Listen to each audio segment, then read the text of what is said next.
అయ్యగారు స్థలం కొనుక్కుంటాను ప్రార్థన చేయండి అంటారు. ఆ, ఆడికి ఎంత స్థలం కావాలో ఏంటో క్లారిటీ ఉండదు. అలాగా అడిగిన వాళ్ళకి ఎవ్వడికి ప్రార్థన చేయొద్దు, ఎందుకంటే ఆడికి విశ్వాసమే లేదు. ఆడికి నువ్వు జత బట్టలు కొనుక్కుంటా అనుకున్నావు అనుకోరా, ఏం చెప్తావు? ఉం? ఏం చెప్తారా? ఈ 500లో కొనుక్కోవాలనుకుంటావు. బట్టలు కొనుక్కుంటాకి వెళ్ళావంటే నాకు ఐడియా ఉంటుందా ఉండదా? నీ డబ్బు ఎంత ఉందో అంతేనా? నీ దగ్గర 1000 రూపాయలు పెట్టుకొని 2000 రూపాయల బట్టకి వెళ్తావా? ఎరా, నీ కెపాసిటీని బట్టి తీసుకుంటా. ఒక ఐడియా అంటూ ఉంటది నీకు. ఒక షర్ట్ ముక్క కొనుక్కునేటప్పుడే నీకు ఒక ఐడియా ఉండి షాప్కి వెళ్ళినప్పుడు ఏ కలర్ కావాలో, ఏ మెటీరియల్ కావాలో, ఎలాగుండాలో అన్ని వివరంగా అడిగి చెప్తావు. కొలతలతో సహా చెప్తావు, సైజుతో సహా చెప్తావు. మీరు అబ్జర్వ్ చెయ్యండి. స్థలం కొనుక్కోవాలి అని అనుకుని ప్రార్థన అడిగేవాడు అలా చెప్పేవాళ్ళు తక్కువ. నీకు ఎంత కావాలో ఒక ఐడియా ఉండదు. స్థలం కొందాం అనుకున్నాం, మినిమం ఎంత ఉండాలనుకున్నాం? 4 సెంట్లు ఉండాలనుకున్నాం. ఇంకా ఎక్కువ ఉంటే బాగుంటది అనుకున్నాం. ఆ, ఎంత కెపాసిటీ ఉంటే అంతే తీసుకోవాలని ప్లాన్ చేస్తాం. కొంతమంది చూడండి, అయ్యగారు ప్రార్థన చేయండి స్థలం కొనుక్కుంటానంటారు. అయ్యగారు ఇల్లు కట్టుకోవాలి ప్రార్థన చేయండి. ఇల్లు కట్టుకోవడానికి ఎంత అవుతుంది, ఏంటి, ఎలాగొస్తుంది అన్న దాని మీద అతనికి ఏముండదు. అంటే వీళ్ళు ఏంటన్నమాట, వీళ్ళు ఎవరన్నమాట?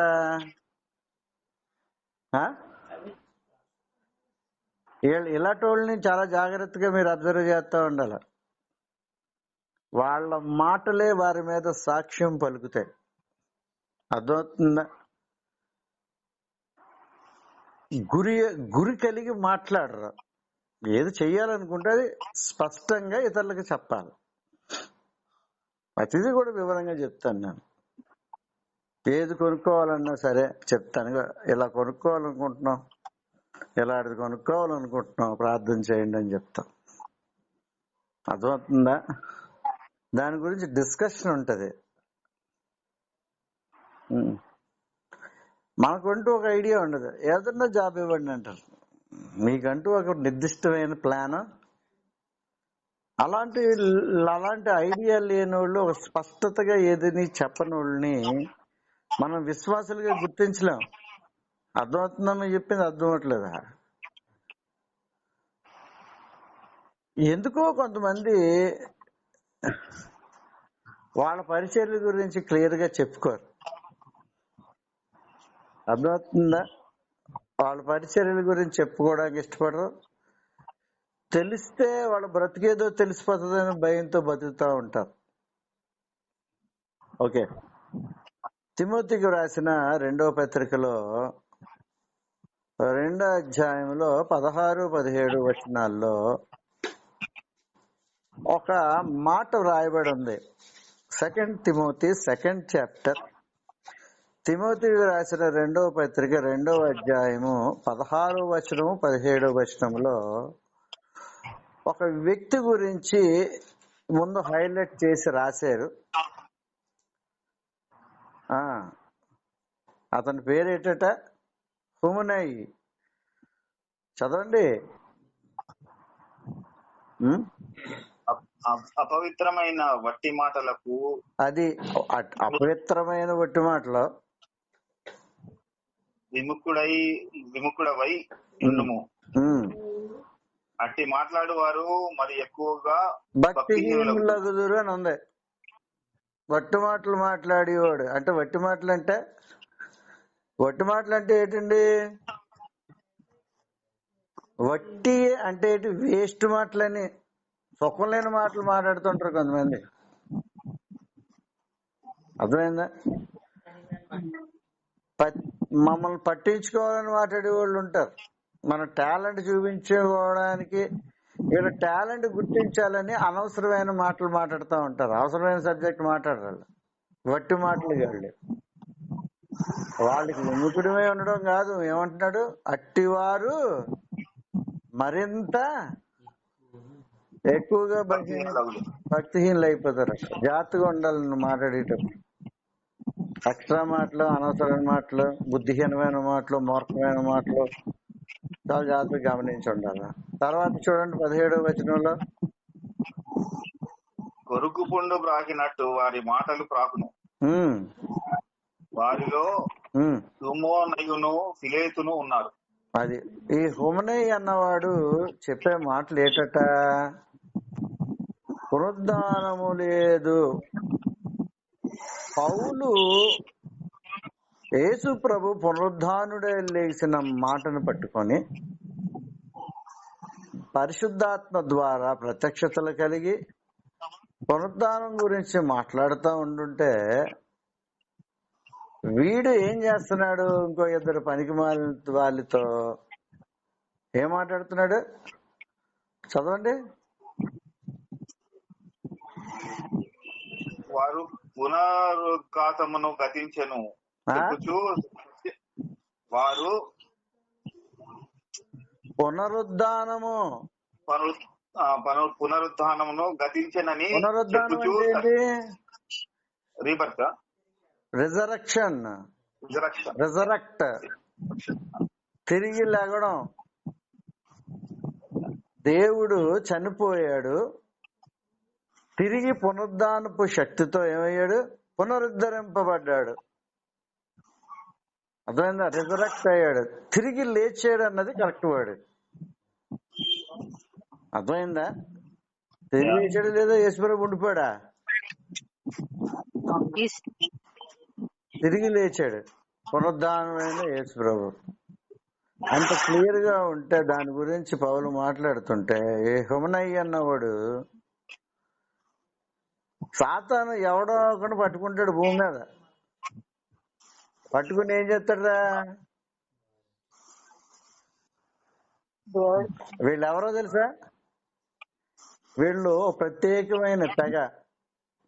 3 రకాల తెగల్ని యేసు ప్రభు ఒకటేటో తెలుసా, ఈ 3 తెగల్లో ఉన్న వాళ్ళే దేవునికి వ్యతిరేకంగా సాతాను బంధకాల్లో ఉండి ఆ మాయలో పడి వీళ్ళు పోయేది గాక కొంతమందిని చెడగొట్టేశారు. వీళ్ళు చాలా మంది విశ్వాసాన్ని పాడు చేశారు. సాతాను పని ఏంటంటే డైరెక్ట్ గా చేయలేనప్పుడు ఏం చేస్తాడు, డైరెక్ట్ గా చేయడు, ఏదీని ఎవరినో ఒకరిని లైన్ లోకి లాక్కుంటాడు.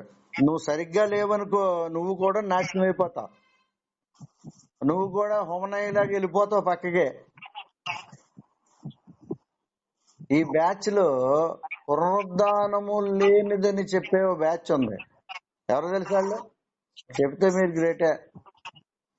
20 సంవత్సరాల నుంచి బైబిల్ పెట్టుకుని తీసేస్తున్నాను అన్నవాళ్ళు చెప్పాలా. పునరుద్ధానము లేదని చెప్పేవారని యేసు ప్రభువే స్వయాన తన నోటితో చెప్పిన ఒక బ్యాచ్ ఉంది. వాళ్ళు ఎవరో తెలుసా? సద్దుకాయిలు.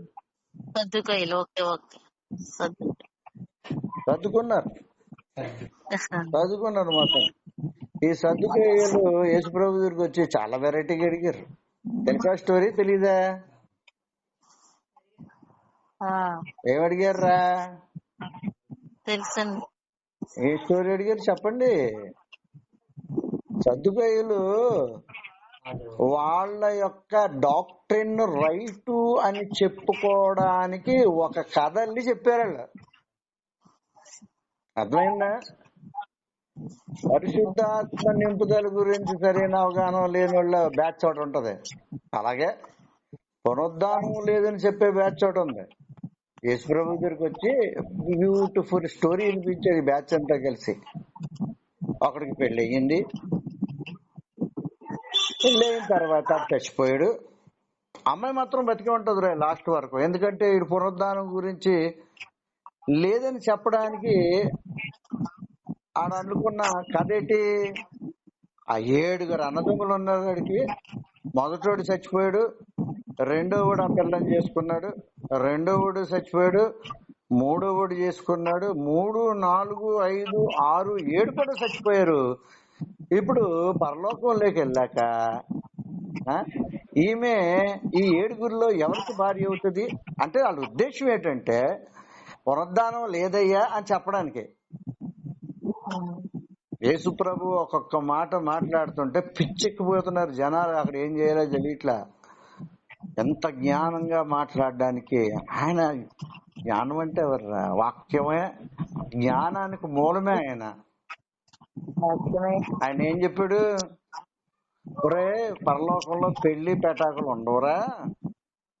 ఎలాగుంటారట? ఎలాగుంటారు? అది దేవదూతల్లాగా ఉంటారురా. పెళ్లిళ్ళు పెటాకులు ఉండవు పరలోకంలో. అర్థమైందా? నేను చాలా సార్లు చెప్పింది ఏంటంటే దేవుడు అనేవాడికి వివాహ వ్యవస్థ. బ్రహ్మచారి అయి ఉంటాడు, పిల్లలు దేవునికి ఉండరు. అర్థమైందా? శరీర సంబంధులకే ఉంటదని క్లియర్ గా యేసు ప్రభువు చెప్పాడు. ఈ సద్దుకయ్యలు కూడా ఈ మాట అడిగేటప్పటికి వాళ్ళకి నోరు మూసుకునేలా యేసు ప్రభు ఏం చేశాడు? సమాధానం చెడగొట్టడానికి కొంతమంది ఏమవుతుంటారు, తయారవుతూ ఉంటారు. ఈ సద్దుకయ్యలు అన్నవాళ్ళు పునరుద్ధానం లేదయ్యా, ఇక్కడతో అయిపోయింది ఎండ. అర్థమైందా? తిరిగిలాడాలు ఇవన్నీ ఏం లేవు అని చెప్పే బ్యాచ్ ఉంది. ఆ బ్యాచ్ ఎలాంటిది అన్నాడట? ప్రాకుడు పురుగు, కొరుకుడు పుండు అంటున్నాడు అక్కడ. క్యాన్సర్ అన్నమాట. కొరుకుడు పుండు అంటే తెలుసా? క్యాన్సర్. అది క్యాన్సర్ లాగా ప్రాకుతుందంట అందరిలోని. ఈ రోజుల్లో చప్పట్లు కొట్టకూడదనే దౌర్భాగ్యపు పనికి మాలిన సంస్థ ఉంటది. వాయిద్యాలు వాయించకూడదన్న మినిమం నాలెడ్జ్ అది. అర్థమైందా? ఇలాంటి పనికి మాలిన వాళ్ళు మరింత భక్తిహీనులు అవుతారు. ఇలాగా రాంగ్ డాక్టర్ లో ఉన్నవాడు ఎవడు కూడా ఆత్మీయంగా సరిగ్గా ఉన్నట్టుగా నేను చూడలేదు. ఈ తప్పుడు సిద్ధాంతాలు చప్పట్లు కొట్టకపోవడం ఏంట్రా? పాత నిబంధన అంతా చప్పట్లు కొట్టడం ఉంది. నదులారా చప్పట్లు కొట్టడం ఉంది. అది పాత నిబంధనలో ఉంది. కొత్త నిబంధనలో సంగీతాలు వాయిద్యాలు లేవని ఈ పనికి మాలిన సిద్ధాంతం కలిగిన వాళ్ళు చెప్పే మాట ఇది.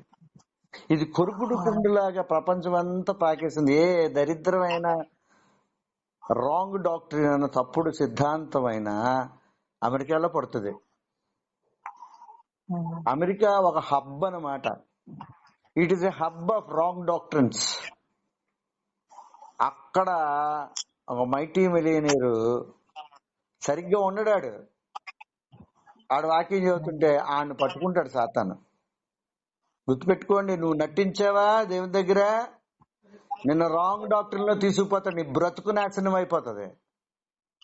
నువ్వు నాశనం అయ్యేది కాక కొంతమందిని నాశనం చేసేస్తా. పెట్టిందేంటి? చప్పట్లు కొట్టకూడదు అన్నాడు అంతాడు. వాయిద్యాలు వాయించకూడదని పెట్టాడు. కొత్త నిబంధనలో ఎక్కడుందండి అని మాట్లాడేది వాదించేవాళ్ళు ఉన్నారు. వాదించేవాడు వాక్యానికి వ్యతిరేకంగా ఆడు భ్రష్టత్వంలోకి వెళ్ళిపోతాడు. అది గుర్తుపెట్టుకుంటాడు. వాయిద్యాలు ఎక్కడ వాయించారని తప్పిపోయిన కుమారుడు ఇంటికి వచ్చినప్పుడు ఇంట్లో ఏమని పడుతున్నారా? పెద్ద కుమారుడు వచ్చి ఏటి మన ఇంట్లో మ్యూజిక్ నడుస్తుంది, మన మ్యూజిక్ నడుతుందంటే ఏం జరుగుతుంది అక్కడ? వాయిద్యాలు వాయించారంట. మరి వీళ్ళు ఏంటంటే ఒక తప్పుడు సిద్ధాంతాన్ని పట్టుకుని తాను పట్టిన కుందేలుకు 3 కాళ్ళు అనే భయంకరమైన సిద్ధాంతాల్లో ఉంటారు. కుందేలుకి 4 కాళ్ళు ఉంటాయని మినిమం నాలెడ్జ్ అది. కానీ ఈడేమంటున్నాడు?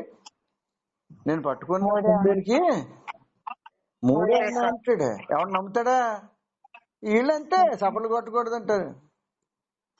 కంటి పిల్లలు ఆనందం కలిగితే మనకు చెప్పకుండానే కొడతారు. సహజ సిద్ధంగా మన బాడీ ఆనందంతో ఉన్నప్పుడు కరతాళ ధ్వనులు చేస్తామా చేయవా? వద్దంటున్నారంటే అర్థం ఏంటి? దేవునికి ఎవడు కొడతారు చప్పట్లో? ఎవరికి? దేవునికి. దేవుని నామం మహింపరచుకోవడానికి. అందుకే పరిశుద్ధాత్మ దేవుడు ఒక వ్యక్తి మీదకి వచ్చినప్పుడు వాళ్ళు ఏం చేస్తారు తెలుసా? క్లాప్స్ కొడతారు. ఉమ్. కాశీరత్నం అనే ఒక అమ్మాయి ఉంది, మేము ఆరాధన చేస్తుంటే టప టప టప టప చప్పలు కొట్టేసింది అంతే. కొట్టి కొట్టి కొట్టి కొట్టి కింద పడిపోయింది.